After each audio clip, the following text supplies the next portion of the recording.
네, 감사합니다. 오늘 말씀은 요한계시록 말씀입니다. 요한계시록 15장 말씀인데요. 요한계시록 15장 1절에서 8절까지 계시록 15장 1절에서 8절까지 말씀입니다. 요한계시록 15장 1절에서 8절 제가 먼저 읽겠습니다. 그리고 나는 하늘에서 크고도 놀라운 또 다른 표징을 하나 보았습니다. 7 천사가 7 재난을 가지고 있었는데 그것은 마지막 재난이었습니다. 하나님의 진노가 그것으로 끝날 것이었기 때문입니다. 나는 또 불이 섞인 유리바다와 같은 것을 보았습니다. 그 유리바다 위에는 짐승과 그 짐승 우상과 그 이름을 상징하는 숫자를 이긴 사람이 하나님의 검은 고를 들고 서 있었습니다. 그들은 하나님의 종 모세의 노래와 어린 양의 노래를 부르고 있었습니다. 주 하나님 전능하신 분 주님께서 하시는 일은 크고도 놀랍습니다. 만민의 왕이신 주님의 길은 의롭고도 참되십니다. 주님, 누가 주님을 두려워하지 않겠습니까? 누가 주님의 이름을 찬양하지 않겠습니까? 주님만이 홀로 거룩하십니다. 모든 민족이 주님 앞으로 와서 경배할 것입니다. 주님의 정의로운 행동이 나타났기 때문입니다. 그 뒤에 또 내가 보니 하늘에 있는 증거의 장소인 장막 성전이 열리고 그 성전으로부터 7 천사가 7 재난을 들고 나왔습니다.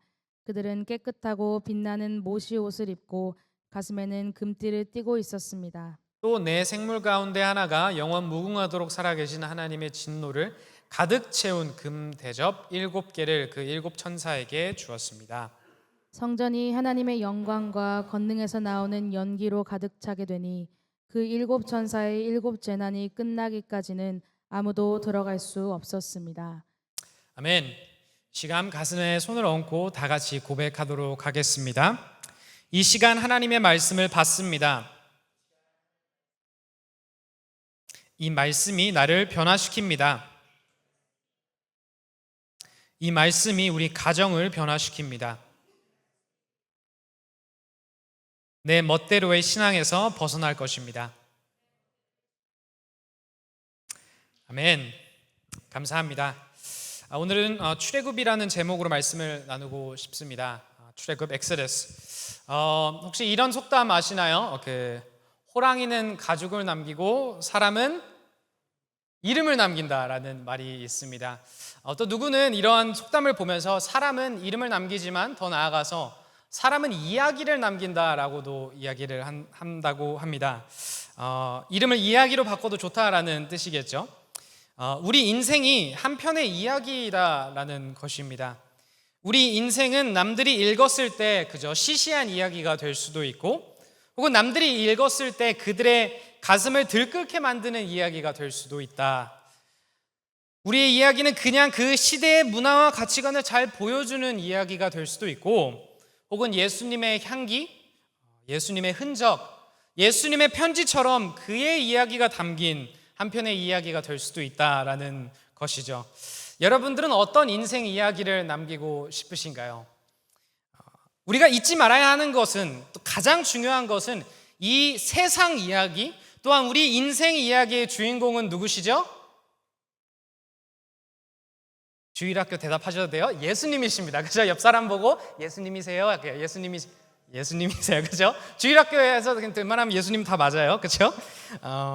우리 인생 이야기의 주인공이 예수님이 아니라 내가 되거나 우리 부모님이 되거나 혹은 이 세상의 가치관이 될 때 우리는 아주 엉뚱한 이야기를 남기게 될 것이다 라는 것입니다. 성경의 이야기도 마찬가지입니다. 성경의 이야기의 주인공은 누구시죠? 예수님이세요. 그렇죠? 예수님. 아담의 이야기를 읽어봐도 아담의 완성은 예수님에게 있구나 라는 것이고 아담은 죄에 무너졌지만 예수님은 죄를 이기셨구나. 다윗을 읽어보아도 다윗은 부족한 왕이었지만 예수님은 완벽한 왕 되시는구나.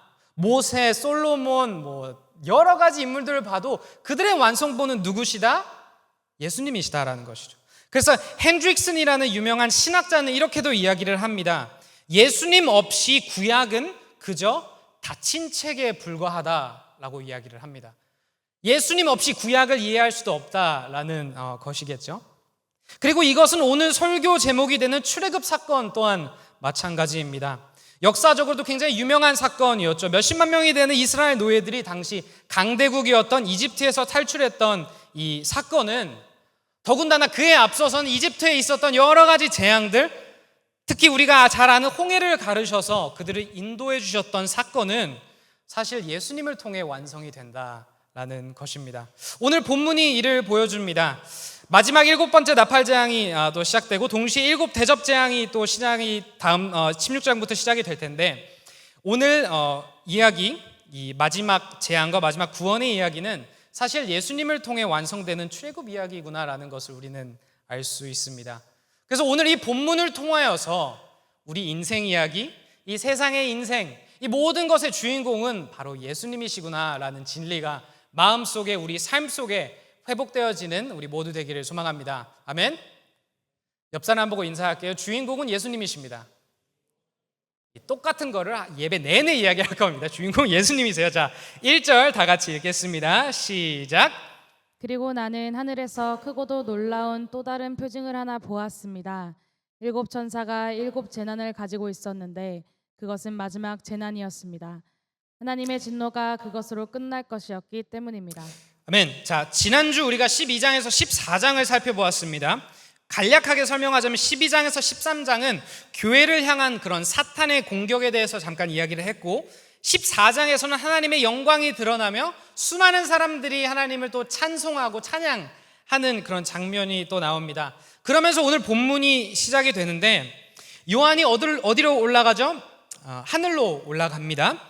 하늘에서 또 다른 표징을 보는데, 여기서 표징은 세메이온이라는 단어로 사인, 표징이라는 건데, 하나님의 계획이나 하나님의 행하시는 역사하심이 나타날 때 사용되는 단어입니다.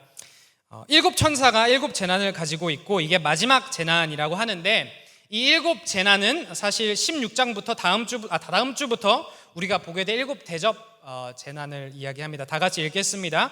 16장 1절 시작. 나는 또 성전에서 큰 음성이 울려오는 것을 들었는데 그 음성이 7 천사들에게 이르기를 가서 하나님의 진노가 담긴 7 대접을 땅에 쏟아라 하였습니다. 네, 7 대접을 땅에 쏟아라라고 이야기를 하는 것입니다. 그래서 좀 리캡을 하자면, 우리가 계시록을 시작하며 아주 쉽게는 7 교회를 보았고, 그 다음에 7 인을 보았고, 그 다음에 7 나팔을 보았고, 이제 7 대접을 볼 거다. 옆 사람 보고 대접을 볼 거라는 거예요. 대접, 그렇죠? 자, 그 대접이 이제 다다음 주부터 시작될 건데, 그 전에 자, 오늘 본문으로 돌아오면은 15장 1절을 보면, 여기서 하나님의 진노가 그것으로 끝날 것이었기 때문입니다 라고 이야기를 합니다. 여기서 또 한 가지 우리가 알아야 되는 것은, 이것은 단지 시간적으로 끝이 난다라는 의미를 갖고 있는 게 아니라 어떠한 뜻이나 계획이 완성될 것이다 라는 것을 가지고 있습니다. 여기서 한 가지 우리가 다시 한번 기억하며 나아갈 수 있는 것은, 우리 인생 이야기의 끝은, 이 세상 이야기의 끝은 누구의 뜻으로 완성이 된다라는 것이죠? 하나님의 뜻으로 완성이 된다라는 것입니다. 우리 인생 이야기의 최종 마지막 챕터는 이미 쓰여졌고, 이미 쓰여진 것은 하나님의 진노, 하나님의 뜻대로 쓰여졌고, 우리 인생은 하나님의 뜻 가운데서 계속 이끌림 받는다라는 것입니다. 그래서 우리는 지치고 힘들 때 이 엔딩을 바라보고 소망을 품고 나아가는 자들이다라는 것입니다. 아멘이신가요? 이 소망이 우리 마음 가운데 회복되어지는 예배가 되기를 소망합니다. 아멘. 2절 다 같이 읽겠습니다. 시작. 나는 또 불이 섞인 유리바다와 같은 것을 보았습니다. 그 유리바다 위에는 짐승과 그 짐승 우상과 그 이름을 상징하는 숫자를 이긴 사람이 하나님의 검은 고를 들고 서 있었습니다. 자, 그렇다면 이 엔딩의 모습은 어떠한가? 우선 요한은 유리바다와 같은 것을 봅니다. 유리바다가 상상이 되나요? 유리는 깨지지 않고 평평한데 바다는 파도가 막 치죠. 사실 상상하기 좀 어려운 건데, 실제로 유리바다가 아니라 유리바다와 같은 것이라고 묘사를 하는 것입니다. 뉴질랜드 남섬에 제가 그 테카포라는 데를 놀러 간 적이 있는데, 그 연어로 굉장히 유명한 곳인데 가보신 분 계신가요? 백화포 그죠? 연어 좋아하시는 분 거기 꼭 가죠. 맛있어요. 자, 거기 강을 보면 그 강의 색깔이 막 너무나 푸르른 하늘색이거든요. 그래서 여기 멍 때리고 보고 있으면 너무나도 이렇게 푸르고 이쁜 드넓은 강이 쭉 이어지는 것을 우리가 좀 볼 수 있습니다. 그러면서 이제 보다 보면 이제 어디까지가 강이고 어디부터가 하늘인지가 좀 분간이 안 될 정도로 그런 이쁜 그런 모습인 것이죠. 오늘 이런 유리바다의 모습이 그러하다라는 것입니다. 그리고 사실 이 유리바다는 4장 6절에서 나왔었는데 다 같이 읽겠습니다. 시작. 보좌 앞은 마치 유리바다와 같았으며 수정을 깔아놓은 듯하였습니다. 그리고 그 보좌 가운데와 그 둘레에는 앞뒤에 눈이 가득 달린 네 생물이 있었습니다. 비슷한 묘사가 되는 것이 어디냐? 하나님의 보좌 앞이라는 것이죠. 그래서 이 유리바다가 그런 하나님의 임재, 하나님의 영광을 뜻한다라는 것을 우리가 알 수 있습니다. 그래서 여기선 그 수정을 깔아놓은, 영어로는 크리스탈이에요. 크리스탈. 혹시 크리스탈 좋아하시는 분들 손 들어 주실래요? 자, 감사합니다. 자, 크리스탈 얼마나 이뻐요, 그죠? 너무나 이뻤다라는 거예요. 근데 이 비슷한 표현이 또 출애굽기에서 나오는데 24장 다 같이 읽겠습니다. 시작. 모세는 아론과 나답과 아비후와 이스라엘의 장로 70명과 함께 올라갔다. 거기에서 그들이 이스라엘의 하나님을 보니 그 발 아래에는 청옥이 깔아놓은 것 같으며 그 말기가 하늘과 꼭 같았다. 주님께서는 이스라엘의 지도자들을 손으로 치지 않으셨으므로 그들이 하나님을 뵈며 먹고 마셨다. 이게 어떤 장면이냐면 하나님이 모세에게 이 사람들을 데리고 시내산으로 와라. 그래서 시내산에서 언약을 맺는 장면인데 이때 또한 나오는 그 하나님의 임재하심을 상징하는 묘사가 청옥을 깔아놓은 것 같이 그 말기가 꼭 하늘과 같았다라는 것을 다시 한 번 더 이야기해주고 있는 것입니다. 오늘 우리가 서 있는 곳이 이렇게 맑은 하나님의 임재하심이 가득한 곳이다라는 것인데 이 구절들과 오늘 본문의 차이점이 있는데 어떤 차이점이 있을까요? 어떤 차이점이 있죠? 불이 섞여 있는 것과 같다라고 이야기를 합니다. 그렇죠? 오늘 본문에는 그냥 푸른 걸로만 계속 구약에서 나왔는데 오늘 본문 마지막 때에 가서는 푸른 유리바다와 같은데 불이 섞인 것 같다라는 것입니다. 그럼 불은 무엇을 상징하냐? 불은 죽음을 상징합니다. 더 나아가 바다는 또 진노를 상징하죠. 그래서 이 모습으로 보아서 하나님의 엔딩엔 또한 우리가 서 있는 요한이 보고 있는 이 유리바다는 하나님의 구원이 있지만 또 동시에 하나님의 심판이 있다라는 것이죠. 우리가 계속해서 얘기하고 있는 구원의 양면성에 대해서 다시 한번 알려주는 것입니다. 구원과 심판, 생명과 죽음 이런 것들이 동시에 일어나고 있구나라는 것이죠. 그리고 우리는 이런 비슷한 장면을 사실 출애굽기에서 한 번 더 볼 수 있습니다. 이스라엘 백성들이 이미 구원을 얻고 홍해를 건너며 있었던 역사하심이 이것과 비슷한데 다 같이 출애굽기 14장 읽겠습니다. 시작. 모세가 바다 위로 팔을 내미니 새벽녘에 바닷물이 본래의 상태로 되돌아왔다. 이집트 사람들이 되돌아오는 물결에서 벗어나려고 하였으나 주님께서 이집트 사람들을 바다 한가운데 빠뜨리셨다. 이렇게 물이 다시 돌아와서 병거와 기병을 뒤덮어 버렸다. 그래서 이스라엘 백성의 뒤를 따라 바다로 들어간 바로의 모든 군대는 하나도 살아남지 못하였다. 아멘.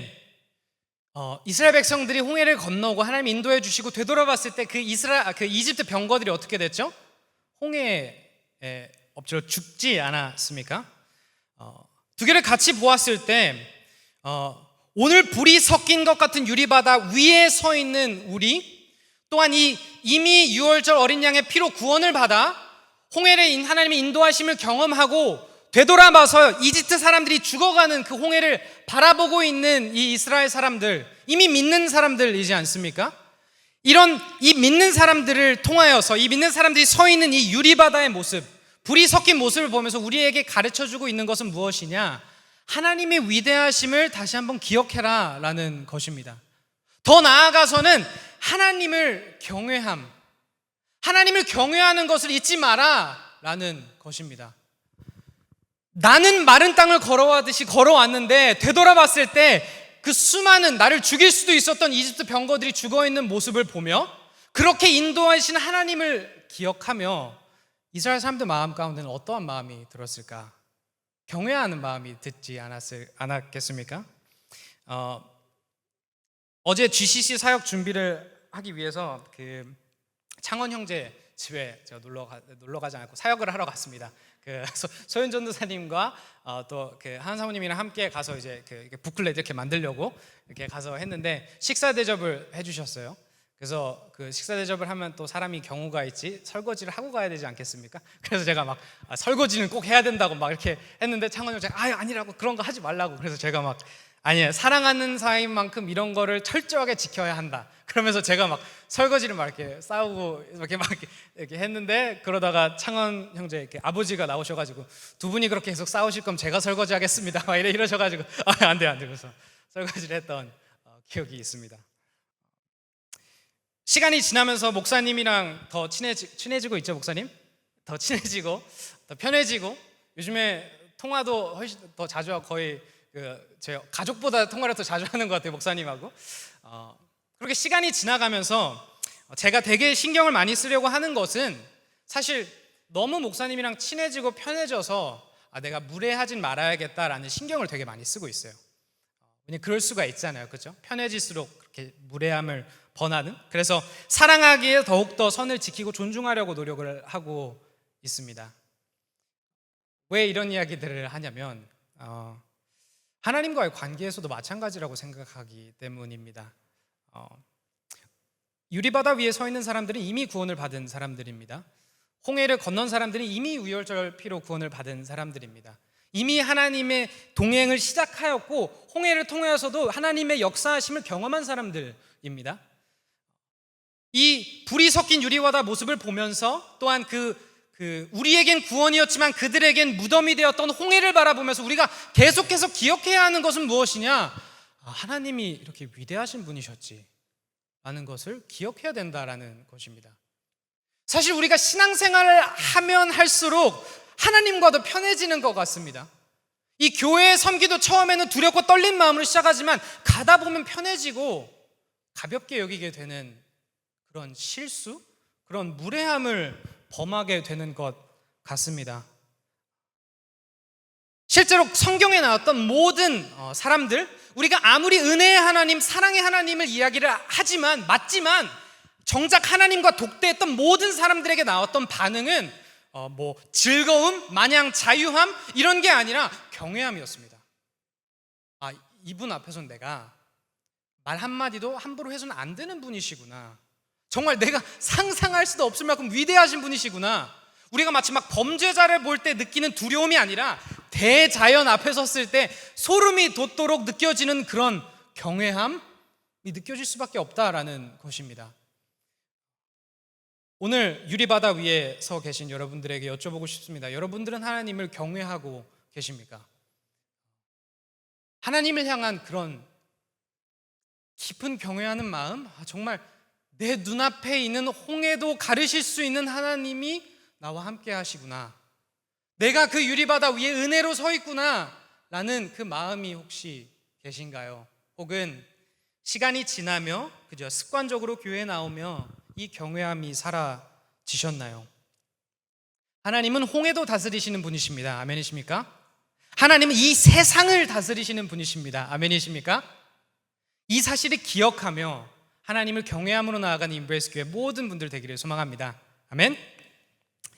다시금 2절로 돌아와서, 그렇다면 중요한 것은 이 유리바다 위에 있는 우리인데 오늘 이 우리를 어떻게 묘사를 하고 있나요? 짐승과 짐승 우상과 그 이름을 상징한 숫자를 이긴 사람들이라고 이야기를 하고 있습니다. 저희가 이제 12, 13, 14장에서 이게 나왔던 건데 이 짐승 우상 숫자 궁금하시면 13장 읽어보세요, 여러분. 13장에서 나오는데 궁금한 숫자는 666입니다. 참고로. 그리고 이 짐승은 사탄이 힘과 권세를 허락한 짐승이고, 이 우상은 생기가 있는 우상, 다 13장에 나오는 내용인데, 그럼 여기서 우리가 물어볼 수 있는 것은 이러한 사람들을 상대로 우리는 어떻게 승리를 거뒀나요? 어떻게 우리가 이겼냐라는 질문을 던질 수밖에 없는데 12장 11절에 나옵니다. 다 같이 읽겠습니다. 시작. 우리의 동료들은 어린 양이 흘린 피와 자기들이 증언한 말씀을 힘입어서 그 악마를 이겨냈다. 그들은 죽기까지 목숨을 아끼지 않았다. 아멘. 우리가 이미 이겼는데, 이겨서 유리바다 위에 서 있는데 어떻게 이겼느냐? 어린 양이 흘린 피로, 그리고 자기들이 증언한 말씀을 힘입어, 증언한 말씀은 예수님에 관한 말씀이겠죠. 쉽게 말하면 예수님을 통해 그 악마를 이겼다라는 것입니다. 옆 사람 보고 인사할까요? 예수님이 승리하셨습니다. 죄송해요. 너무 자주 여기만 이렇게 두 분만 딱 계시고 이렇게 계셔가지고 두 분 친해지시겠어요? 자, 그죠? 이미 친해지시지만 비슷하게 우리가 잘 알듯이 이 이스라엘 사람들, 이렇게 출애굽을 하였을 때 이스라엘 사람들이 구원을 받았던 것도 뭐 홍해를 건너고 이게 아니라 유월절 어린 양의 피로 구원을 받지 않았습니까? 마찬가지로 이 마지막 시대에 있는 진짜 출애굽 또한 우리가 이 유월절 어린 양의 피, 예수님의 어린 양의 피로 우리는 구원을 받는다라고 이야기를 합니다. 모든 제자들, 모든 크리스천들을 두고 하는 이야기인데 특징이 뭐가 있나요? 마지막 센텐스, 마지막 문장, 그들은 죽기까지 목숨을 아끼지 않았다. 특징이라는 것입니다. 죽기까지 목숨을 아끼지 않았다. 이게 우리들의 특징이라는 것이죠. 실제로 더 나아가서 누가복음 말씀에 예수님은 이렇게 이야기하십니다. 다 같이 읽겠습니다. 시작.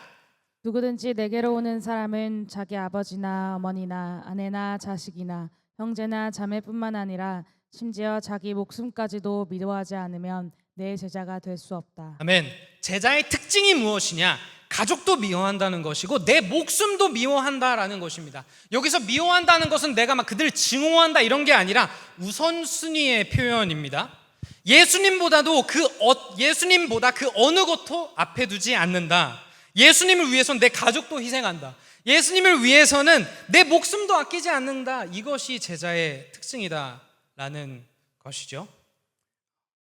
이 싸움에서 우리가 승리를 하였다라는 것이고 승리를 하며 나아간다라는 것입니다. 실제로 예수님이 사탄에게 유혹을 받으셨을 때 40일 금식 이후에 유혹을 받으셨을 때 했던 그 세 가지 시험이 있는데 혹시 기억나시나요? 첫째는 돌을 떡으로 만들어라 라는 부와 물질에 관한 시험이었고, 두 번째는 성전에 뛰어내려서 천사가 지키게 해라 라는 것이었는데 인기와 명예에 관한 그런 시험이었고, 더 나아가서 나에게 경배하여라 그러면은 이 천하의 만국과 영광을 주겠다라는 권력에 관한 씨름, 그런 영적 싸움 아니었습니까? 혹시 여기서 이 돈과 인기와 권력에 대한 씨름에서 승리하고 계신 분들 혹시 손 들어주실 수 있으신가요? 우리의 힘으로 이 싸움을 어떻게 승리합니까? 그렇죠? 우리 인생만 되돌아봤을 때 이 유혹에서 어떻게 승리할 수 있느냐라는 것이죠. 다르게 표현하자면 진짜 제자란 자기 목숨까지도 미워하면서 예수님만을 붙잡고 나아가야 하는데, 유혹은 무엇이냐? 사탄이 우리를 계속 유혹하고 넘어뜨리게 하는 것은 무엇이냐? 너 인생을 내가 널 주인공으로 만들어 줄게. 그래서 너에게 돈도 주고 인기도 주고 물질도 주고 권력도 줄게. 예수님을 뒤로 하여라 라는 이러한 싸움이 계속되고 있다라는 것이죠. 너 인생 스토리의 주인공을 너로 만들어 줄게. 예수님이 아니라 너가 빛이 받고 기억되게 해줄게 라는 유혹이 계속해서, 이 씨름이 계속해서 된다라는 것입니다. 여러분들은 이 씨름 가운데 어떻게 나가고 계신가요? 하지만 우리가 기억해야 하는 것은 우리는 이미 이 승리에 이겨가고 있는 사람인가요? 이긴 사람인가요? 이미 이긴 사람이라는 것입니다. 옆 사람 보고 인사할게요. 이긴 사람입니다. 어떻게 이기셨나요? 우리가 이겼나요? 예수님이 이겼나요? 예수님이 이기셨기 때문에 우리 이겼다라는 것입니다. 그래서 우리가 이 누가복음에서 말하는 자기 목숨까지도 미워하지 않는 진짜 제자가 될 수 있는 방법은 무엇이냐? 우리를 위해서 실제로 자기 목숨까지도 미워하시며 자기 목숨을 내어주신 우리 그 제자들을 향한 사랑이 우리 마음 가운데 회복이 될 때, 그 사랑을 받고 기억하고 그 사랑 가운데 거할 때 우리가 이런 제자들이 될 수 있지 않겠느냐라는 것이죠. 권력이 아닌 예수님을 사랑하여라. 왜냐하면 우리가 그 사랑을 받은 자들 아닙니까? 돈이 아닌 예수님을 사랑하여라. 권력이 아닌 예수님을 사랑하여라. 너 자신이 아닌 예수님을 사랑하여라. 그래서 오늘 찬양 너무 좋았어요. 아멘이시죠? 오늘 찬양 너무 좋았어요. 그 자유 있네. 다들 들으셨죠? 예수님을 사랑할 때, 예수님을 사랑하고 더 사랑하고 그 사랑하면서 성장하는 것이 진짜 제자의 모습이다, 진짜 승리의 모습이다라는 것입니다. 이 사랑이 더욱더 성장해 나간 우리 모두 되길 소망합니다. 아멘. 더 나아가서 우리 3절, 4절 다 같이 읽겠습니다. 시작. 그들은 하나님의 종 모세의 노래와 어린 양의 노래를 부르고 있었습니다. 주 하나님 전능하신 분, 주님께서 하시는 일은 크고도 놀랍습니다. 만민의 왕이신 주님, 주님의 길은 의롭고도 참되십니다. 주님, 누가 주님을 두려워하지 않겠습니까? 누가 주님의 이름을 찬양하지 않겠습니까? 주님만이 홀로 거룩하십니다. 모든 민족이 주님 앞으로 와서 경배할 것입니다. 주님의 정의로운 행동이 나타났기 때문입니다. 아멘. 그럼 이런 우리가 무엇보다도 예수님을 사랑하는 우리, 하나님을 경외하는 우리가 무엇을 하고 있는, 같이 노래를 부르고 있습니다. 여기서 하나님의 종 모세의 노래, 어린 양의 노래라고 이야기를 하는데, 모세의 노래는 실제로 이스라엘 사람들이 홍해를 건너고 나서 불렀던 노래입니다. 다 같이 읽겠습니다. 시작. 그때 모세와 이스라엘 자손이 이 노래를 불러서 주님을 찬양하였다. 내가 주님을 찬송하련다. 그지없이 높으신 분, 말과 기병을 바다에 쳐넣으셨다. 아멘. 거기에 어린 양의 노래는 또 계시록에서도 나왔는데 계시록 5장 9절 말씀입니다. 다 같이 읽겠습니다. 시작. 그들은 이런 말로 새로운 노래를 불렀습니다. 주님께서는 그 두루마리를 받으시고 봉인을 떼실 자격이 있습니다. 주님은 죽임을 당하시고 주님의 피로 모든 종족과 언어와 백성과 민족 가운데서 사람들을 사서 하나님께 드리셨습니다. 이 장면은 어린 양이 나와서 보좌 앞에 앉아 계신 하나님에게 두루마리를 받고 검은고와 향이 가득히 담긴 금 대접을 가지고 어린 양 앞에 엎드리는데, 그 금 대접 앞에 담겼던 향은 우리가 잘 알듯이 성도들의 기도였었죠. 그러면서 부르는 노래가 이 새로운 노래이다라는, 어린 양의 노래이다라는 것이죠. 오늘 본문으로 돌아와서 우리가 이 두 노래를 부르고 있다라는 것입니다. 다르게 말하자면 우리는 찬양을 하는 사람들이다라는 것입니다. 실제로 에베소서 말씀에서도 우리가 구원을 받는 이유에 대해서 이렇게 이야기합니다. 에베소서 1장 12절 다 같이 읽겠습니다. 시작. 그것은 그리스도께 맨 먼저 소망을 둔 우리로 하여금 하나님의 영광을 찬미하는 사람이 되게 하시려는 것이었습니다. 아멘. 모든 세상 사람들이 자기들의 이야기를 써내려고 자신들의 영광을 위하여 막 남기려고 발버둥치는 이 세상 속에서 우리는, 요즘 자기 PR의 시대이지 않습니까? 우리는 무엇을 위해 산다라는 것이죠? 하나님의 영광을 찬미하는 사람이 되게 하시려는 것이다.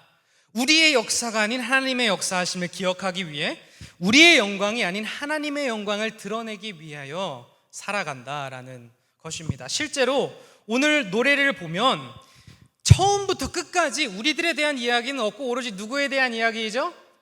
하나님에 대한 이야기입니다. 더 나아가서는 하나님의 살아계시고 역사하심이 얼마나 위대한가라는 것으로 시작을 하고 마무리를 짓습니다. 주님께서 하시는 일은 크고도 놀랍습니다 라는 고백으로 시작을 하고, 주님의 정의로운 행동이 나타났기 때문입니다 라고 마무리가 되는 것이죠.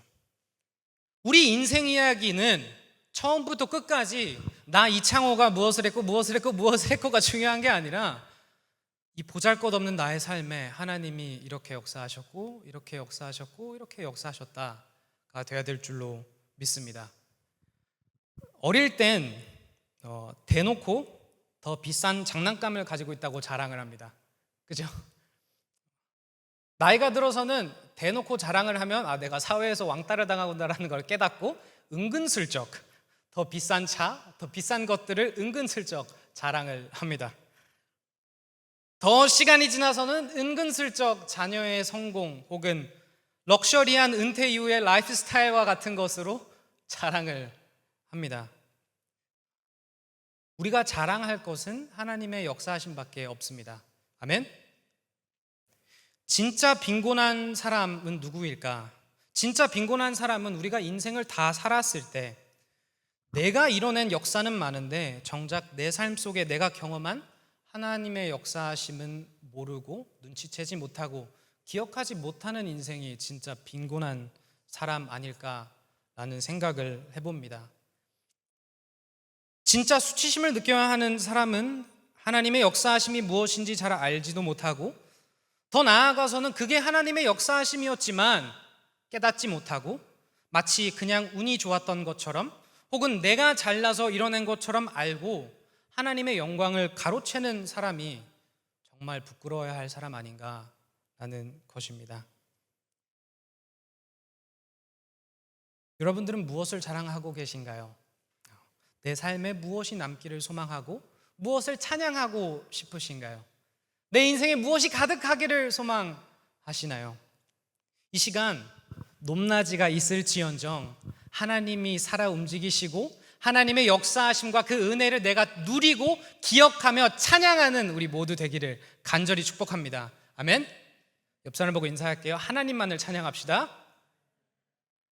God is alive. 이거 다 God is alive. 자, 감사합니다. 5절 6절 다 같이 읽겠습니다. 시작.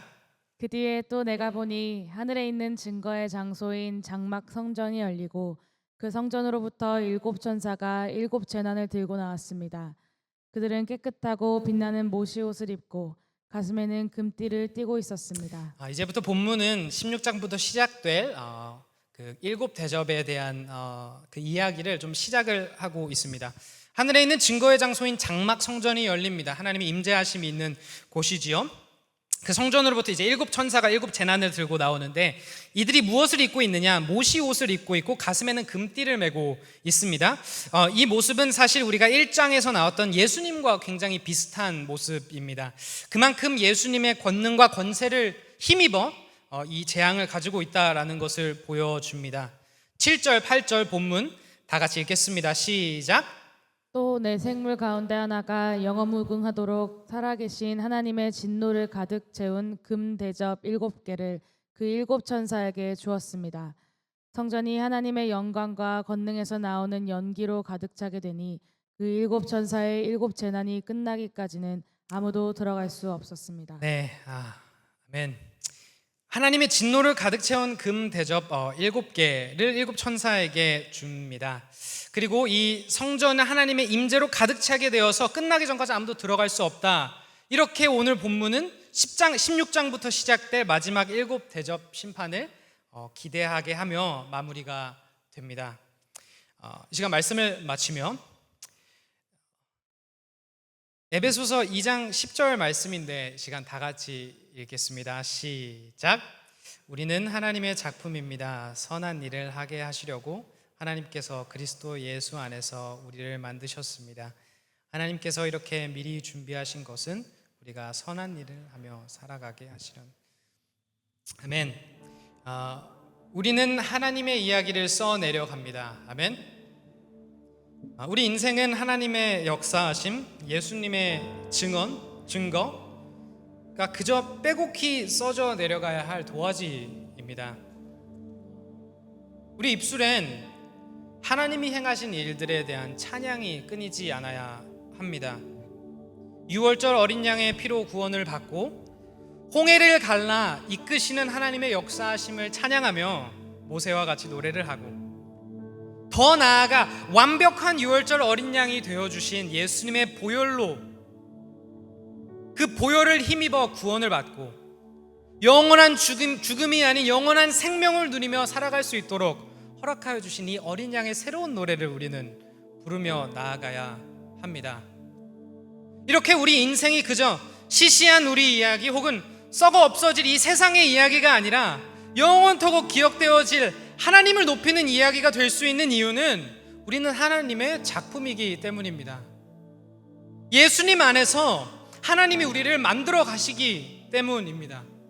우리의 인생의 마무리는 그저 이 세상에 뒤흔들리는 것이 아니라, 다른 사람들에 의해 영향을 받고 뒤흔드는 것이 아니라 하나님이 붙잡고 나아가시기 때문이고, 비록 우리 눈앞에는 홍해가 우리 앞길을 막는 것 같고 뒤에는 이집트 병거가 날 쫓아오는 것 같아도 하나님의 역사하심이 우리의 삶 속에 임하실 것이기 때문입니다. 아멘이신가요? 이 하나님을 경외하고 예수님만을 사랑하고 예수님만을 찬양하며 나아가는 우리 모두 되기를 소망합니다. 그리하여 우리 인생이 한편의 그리스도의 편지가 되어 우리가 남기는 우리의 인생 이야기가 나의 이야기가 아닌 예수님의 이야기가 되기를 간절히 축복합니다. 시간 다 같이 찬양하도록 하겠습니다.